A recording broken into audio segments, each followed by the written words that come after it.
गुरुर्ब्रह्मा गुरुर्विष्णु गुरुर्देवो महेश्वरा गुरुर्साक्षात् परब्रह्मा तस्मै श्री गुरुवे नमः।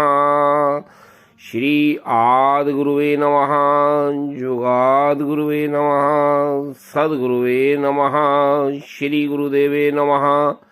ओम श्री गुरुवे नमः। गुड मॉर्निंग फ्रेंड्स, आज हम आपके साथ एक शॉर्ट स्टोरी शेयर करने जा रहे हैं। ये कहानी काल्पनिक है, इसका किसी व्यक्ति विशेष के साथ संबंध नहीं है।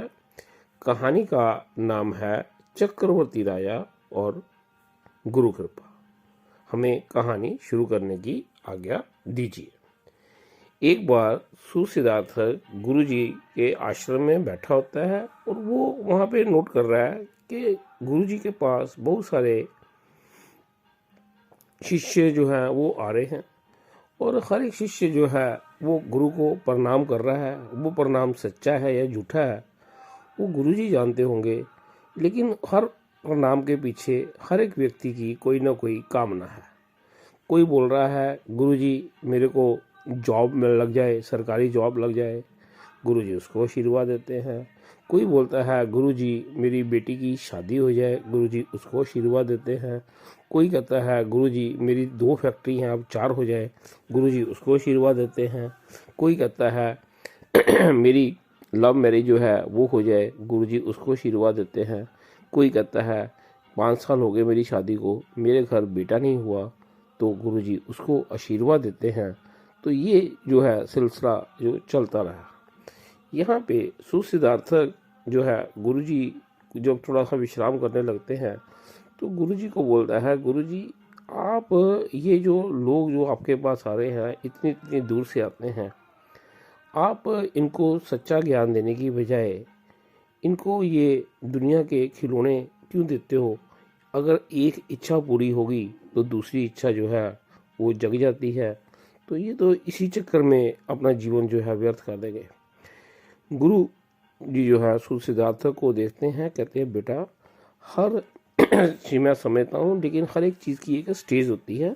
जब तक व्यक्ति उस स्टेज पे नहीं पहुँचता तब तक वो उसे नहीं समझ सकता। जब एक बालक अभी बच्चा है तो वो बुढ़ापे जो है उसको नहीं समझ सकता। हर एक चीज़ की एक स्टेज होती है, उसके बाद तुम्हें समझ आती है। तो गुरुजी कहते हैं लेकिन ये तुम्हारे अंदर जो ये क्वेश्चन आया है इसका उत्तर देने के लिए मैं तुम्हें एक छोटी सी कहानी सुनाता हूँ। तो सुसिद्धार्थ हाथ जोड़ता है, कहता गुरुजी कृपा करिए। अब गुरुजी बोलते हैं पुराने समय की बात थी, तो एक जगह पे बहुत सारे राजा इकट्ठे हुए। 1000 राजा वहाँ पे इकट्ठे होते हैं और उनके वहाँ पे तरह तरह के जो है टेस्ट होते हैं। उसमें उनकी युद्ध कला देखी जाती है, उनका ज्ञान देखा जाता है, उनकी राजनीति देखी जाती है, उनकी दक्षता देखी जाती है। तो इन 1000 राजाओं में जो 100 राजा हैं उन्हें सिलेक्ट किया जाता है कि आप जो है इस परीक्षा में बड़े अच्छे नंबर लेके पास हुए हो। अब ये जो राजा हैं ये बड़े खुश होते हैं, कहते हैं उनको वहाँ पे तरह तरह के जो गुरु थे, तीरंदाज थे, घुड़सवार थे, जो युद्ध कला में कौशल थे वो आते हैं, राजनीति शास्त्र के जो ज्ञाता थे वो आते हैं। वो राजाओं को जो 1000 राजाओं में से 100 राजा जो है उनको चुनते हैं कि आप जो है बड़े परफेक्ट राजा हो। तो जैसे आजकल का क्वालिटी का वो मिलता है डेनिम्स का, वो एक क्वालिटी कंट्रोलिंग के लिए ये जापानीज रिवार्ड होता है, इसी तरह उस टाइम पे उनको अवार्ड मिला कि आप बेस्ट ऑफ द बेस्ट हो। अब राजा थे इकट्ठे हो गए, कहते जी अब ऐसे है हम क्या करें, हमें आपने best of the best king बोल दिया है। कहते अब आपने क्या करना है, राजा का काम क्या आता है, राजपुरुष हो आप जाइए अपने अपने देशों में जाओ, वहाँ के न्याय प्रणाली को बनाओ और वहाँ पे लोगों से लगान इकट्ठा करो। जो राजा का कार्य होता है, राजपुरुष का और क्या कार्य है। लेकिन ये जो राजा थे 100 के 100 राजा कहते नहीं हमें तो ज्ञान चाहिए। यहाँ पे उनके एक गुरु हैं वो बोलते हैं देखो राजन आप एक राजपुरुष हो, राजपुरुष जो है उसको जो है ज्ञान जो है एक लिमिट से आगे नहीं दिया जाता। जैसे गंगा जो है उसमें गंगा बह रही है, उसमें सिर्फ मुंह हाथ धोए, अगर गंगा में अंदर जाने की कोशिश करेगा तो गंगा उसे बहा ले जाएगी। लेकिन राजा राजा होते हैं और हमें मालूम है 3 हट बहुत मशहूर है, त्रिया हट, बाल हट और राजहट। तो ये जो राजा है ये कहते हैं नहीं अब हमें ये तो पता लग गया कि हम best of the best king हैं, लेकिन हमें ज्ञान मार्ग जो है उसके ऊपर भी लेके चलिए। यहाँ पे गुरुजी बोलते हैं कि देखिए अगर आपने ज्ञान मार्ग लेना है तो यहाँ से 500 किलोमीटर दूर एक आश्रम है आत्मदेव गुरु का, तो आप वहाँ पे जाइए। अगर वो आप पे कृपा करें तो जैसे best of the best king बने हो, बेस्ट ऑफ द बेस्ट अगर आप बनोगे तो उनकी कृपा होगी। तो वो राजा जो हैं वो चल पड़ते हैं। राजा जो हैं जो चलते हैं उनके साथ उनके चिमचे भी चलते हैं और बहुत सारे और पर्सन जो होते हैं वो भी चल पड़ते हैं। अब वो 500 किलोमीटर का रास्ता होता है तो उसे कुछ लोग तो 50-100 किलोमीटर चलने के बाद थक जाते हैं, कहते हैं नहीं कोई फ़ायदा नहीं है, वापस चलते हैं। तो जो 100 राजा चले थे उनमें से 50 राजा जो थे वो आधे रास्ते से वापस हो जाते हैं। ज्ञान मार्ग जो है कोई आसान नहीं होता और इसे कोई बिरला व्यक्ति जो है इसके ऊपर चलता है। अब जो है बाकी के राजा और उनके साथ उनके कुछ खास, ये खास व्यक्ति में उनके रिश्तेदार भी हो सकते हैं, उनके चिमचे भी हो सकते हैं, वो भी सभी चल रहे थे। अब जो है ज्ञानदेव जी जो है आत्मदेव जी का आश्रम जो है आता है, वो बहुत भव्य आश्रम होता है। बाहर वहाँ पे सैनिक खड़े होते हैं, कहते जी के भी हमने गुरु जी के दर्शन करने हैं। कहते दर्शन आप लोग कर सकते हो, सिर्फ राजा कर सकते हो, भिखारी लोग नहीं कर सकते। कहते आपको कौन यहाँ पे भिखारी दिख रहा है? कहते जिसमें मांग है वो भिखारी है, जिसके अंदर अभी मांग है किसी चीज़ को लेके वो भिखारी है। तो यहाँ पे क्या होता है, जो राजाओं के साथ उनके कुछ रिश्तेदार चल रहे होते हैं जिनमें ये लालसा होती है कल को हम राजा बनेंगे, राजा की चिमचागरी करके भी इस पद लेंगे, वो बेचारे सभी के सभी वहाँ से वापस हो जाते हैं। अब 50 राजा थे, उनमें से 10 राजा सोचते हैं यार हमें भी अभी भिखारी ही हैं, उनको थोड़ा सा आत्मज्ञान हो जाता है। ये कृपा जब होनी शुरू होती है तो यहाँ पे बहुत कुछ होता है। तो 10 राजा वहाँ से वापस चले जाते हैं, अब 40 राजा जो है वो रह जाते हैं। तो उनको सबसे पहले बोला जाता है कि जी यहाँ पे एक लंगर लगा हुआ है, आप भोजन जो है वो करिए। तो भोजन किया जाता है, नियम वैसे भी है पहले भोजन फिर भजन। तो ये चीज़ जो थे वो उनके जो गुरु जो थे आत्मदेव जो थे वो जानते थे। तो अब क्या होता है, वहाँ पे एक बहुत भव्य इमारत होती है और उसकी 3 मंजिल होती हैं, ground floor, first floor and second floor. तो कहते हैं जी कि आप अभी कहते हैं हमने गुरु जी के दर्शन करने हैं। कहते हैं दर्शन जो हैं वो इतने आसानी से नहीं होते, पहले आप ग्राउंड फ्लोर में जाइए। तो 40 के 40 राजा जो हैं वो ग्राउंड फ्लोर में जाते हैं। ग्राउंड फ्लोर जो है वहाँ पे वो देखते हैं सुंदर सुंदर युवतियाँ हैं, वहाँ पे गाना चल रहा है, डांस चल रहा है। और वो जो है जो राजा है, क्योंकि राजा जो है वो उसमें रजोगुण होता है, तो वो उन पे बहुत मोहित हो जाते हैं और वहाँ पे ही नाच गाने में और हंसी मजाक में वो सभी के सभी 40 राजा वहाँ पे रुक जाते हैं। ये समय जो है बीतता रहता है, महीना 2 महीना। वहाँ पे क्या होता है, उन 40 राजाओं में से जो है 20 राजा जो हैं वो जो है इन चीज़ों से बाहर आ जाते हैं। उन्हें लगता है यार 1-2 महीने हो गए, हम ये किस काम पे आए हुए हैं, हम राजा हैं। तो वो कहते हैं आगे द्वारपाल के पास जाते हैं, कहते जी ये जो है ग्राउंड फ्लोर ये हमारे लिए कोई वैल्यू नहीं रखता, हमें जो है फर्स्ट फ्लोर पे आप भेजिए। तो यहाँ पे जो है द्वारपाल बोलते हैं कि नहीं अभी 1 महीना आप और यहाँ पे रहिए। वो कहते हैं जैसे आप बोलिए। तो यहाँ पे एक रूल होता है law of diminishing marginal utility, जब हम एक रसगुल्ला खाते हैं तो हमारी यूटिलिटी बढ़ती है, 2 खाएंगे, 3 खाएंगे, उसके बाद धीरे धीरे हमारी डिमांड कम हो जाती है। तो इस वो जो थे राजा जो थे वो इस चीज़ को 1 महीना जो है वो क्या करते हैं, वहीं पे जो है वो अपना नाच गाना देखते रहते हैं। उसके बाद उनमें से 20 राजा जो हैं वो 1 महीने बाद कहते हैं जी हमें हमें इन चीज़ों में कोई रस नहीं है, हमें आप जो है फर्स्ट फ्लोर पे भेजिए। तो तब उनके लिए द्वारपाल जो है उन 20 राजाओं के लिए फर्स्ट फ्लोर जो है उसका जो है द्वार खोलते हैं। फर्स्ट फ्लोर पे जब वो जाते हैं तो वहाँ पे वो देखते हैं, राजा लोग देखते हैं वहाँ पे बहुत बहुत ही खजाने पड़े हुए हैं। वहाँ पे बहुत बहुमूल्य हीरे जवाहरात चीज़ें पड़ी होती हैं, जिन्हें देख के 20 के 20 राजा थे तो राजपुरुष और चोर में ज़्यादा फर्क नहीं होता। तो इसमें वो क्या करते हैं, कुछ राजा अपनी जेबों में खजाने की चीज़ें भरनी शुरू कर देते हैं। कोई जो है कोहिनूर हीरे को पकड़ता है, कोई बहुत और प्रीशियस स्टोन्स होते हैं वो अपनी जेबों में भरना शुरू कर देता है। तो अब ये ऐसा कर रहे हैं, कोई वहाँ से खजाना जो है वो इकट्ठा कर रहा है, कोई कुछ कर रहा है। वहाँ पे बेशुमार खजाना जो था वो पड़ा हुआ था। और ये वो लोग भूल जाते हैं कि ये बहुत बड़े जो 1000 राजाओं में से 100 राजा, उन 100 राजाओं में भी 50 राजा, उन 50 राजाओं में भी ये 20 राजा थे जो कि जिन्हें कि फर्स्ट फ्लोर का जो है एंट्री मिला था। और जो दूसरे राजा थे वो नीचे हंसी मजाक में जो है नाच गाने में व्यस्त थे। इनमें से जो कुछ राजा थे, अब गुरु की कृपा जिस पे होनी होती है उस पे हो जाती है। इनमें से 15 राजा जो थे बस उसी खजाने की लूट खसूट में लगे रहे। लेकिन इनमें से 5 राजा जो थे उनको अकल आती है कि यार ये खजाने हमने क्या करने हैं, ऐसे कई खजाने तो हमारे घरों में पड़े हुए हैं, नीचे भी जो है सुंदर सुंदर स्त्रियां हैं, लेकिन हमारे हरम में इनसे भी कई सुंदर स्त्रियां हैं, तो हमारा आने का पर्पस ये नहीं है। तो वो द्वारपाल जो होता है उसको कहते हैं कि हमें जो है आप सेकंड फ्लोर जो है वहाँ पे जाने दीजिए।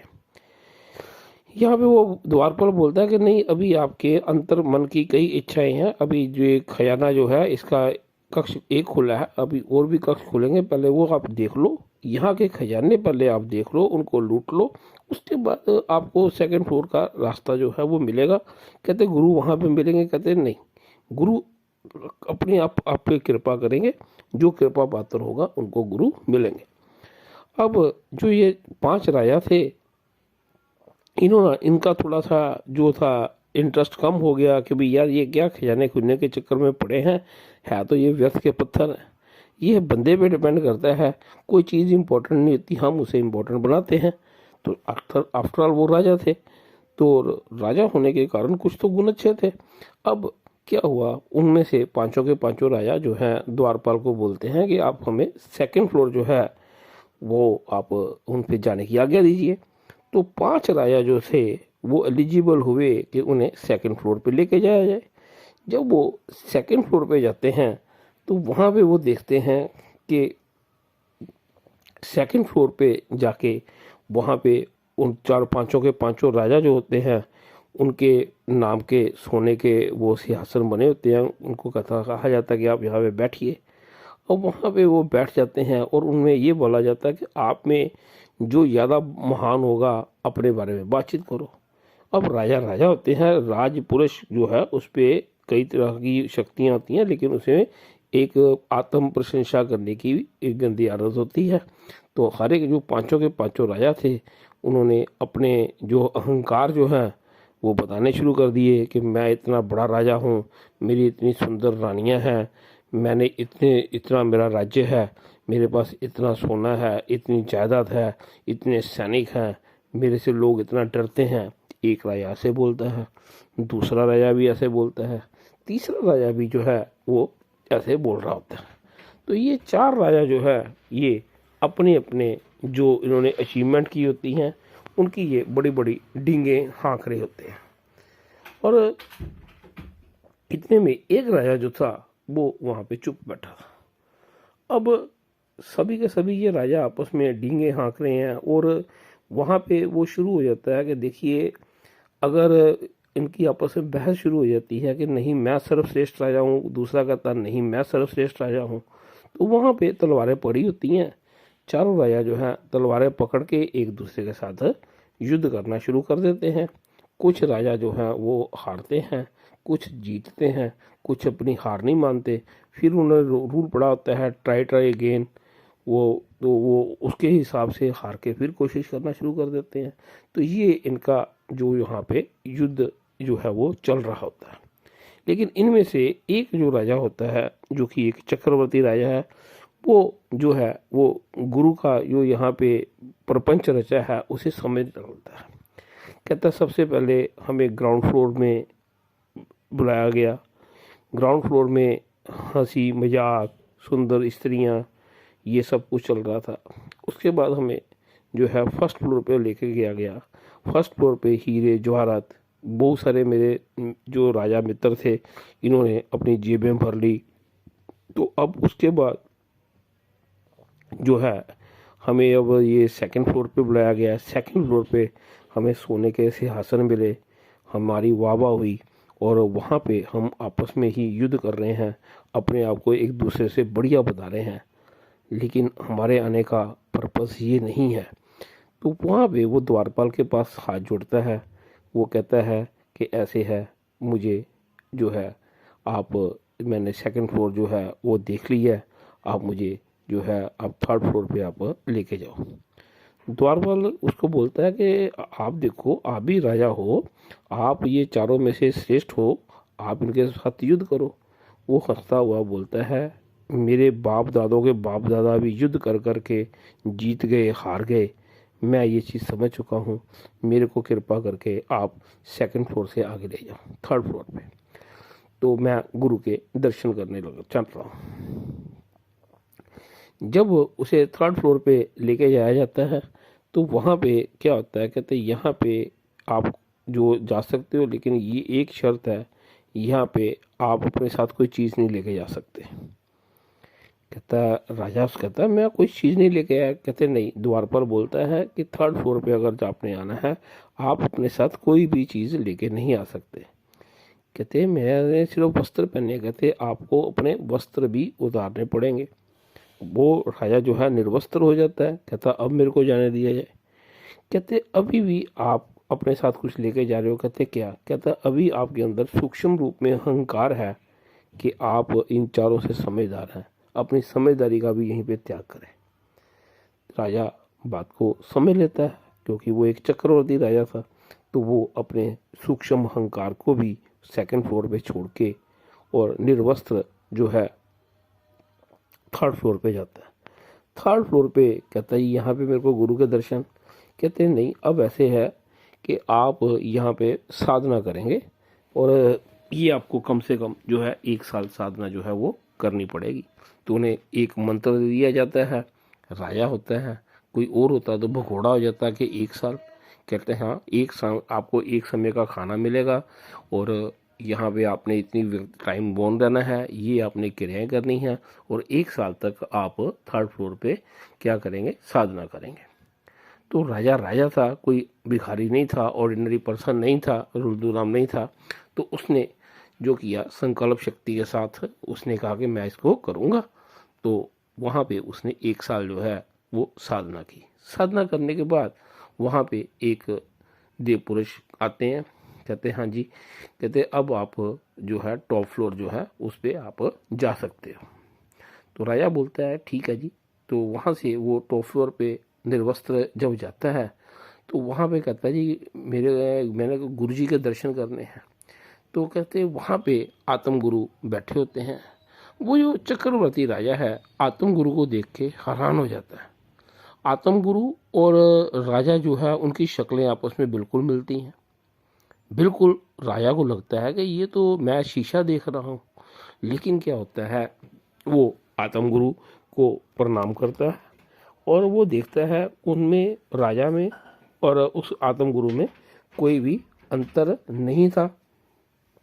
और उसके बाद क्या होता है, गुरु के चरणों में वो शीश निभाता है जब वो शीश निभाता है एकदम वो महसूस करता है कि उसके जो है पंख लगे हैं। वो आत्म गुरु के साथ आकाश की ऊंचाइयों में उड़ना शुरू कर देता है और बहुत जो है उसे ज्ञान के बारह ज्ञान के संसारों का पता लगता है। कहानी यहाँ पे ख़त्म होती है। जो राजपुरुष बनना आसान बात है, कहीं किसी के ऊपर अधिकार कर लेना, लेकिन आत्म जो ज्ञान है वो प्राप्त करना एक कठिन मार्ग है। वो कोई विरला व्यक्ति ही, जिसे हम बोलते हैं चक्रवर्ती राजा, ही इसे जीतता है।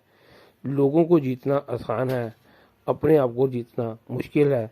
जो पहला फ्लोर था जिसे ग्राउंड फ्लोर बोलते थे, वो जो था वो था काम वासनाओं का। दूसरा जो फ्लोर था जिसमें पैसे की बहुत सारे खजाने पड़े हुए थे, वो थी लोभ वासना। लोभ वासना से कुछ जो राजा थे वो बचे। उसके बाद जो राजा आगे गए, तब तीसरा जो फ्लोर था, सेकंड फ्लोर था, वहाँ पे 5 राजा पहुंचे थे और वहाँ पे वो आपस में उन्होंने अपने आप को सर्वश्रेष्ठ बताने की कोशिश की। वो था अहंकार वासना। पहले काम वासना, उसमें से बहुत सारे लोग वहीं पे ख़त्म, ढेर। काम वासना के बाद लोभ वासना, वहाँ पे बहुत सारे ढेर। उसके बाद अहंकार वासना। अहंकार वासना जो है, इसका जब त्याग किया गया, उसके बाद शुरू होती है साधना। साधना में कहते हैं ना, हमने इसको सूत्र कर देना जी, सुधार देना। तो साधना जो थी वो की गई। साधना करने के बाद गुरु की कृपा हुई, उनके दर्शन हुए और उसके बाद वो जो चक्रवर्ती राजा थे उसको ज्ञान मिला। तो ये कहानी यहाँ पे ख़त्म होती है। होपिंग किसी एक भाई बहन को ये जो है स्टोरी समझ आएगी। Thank you very much.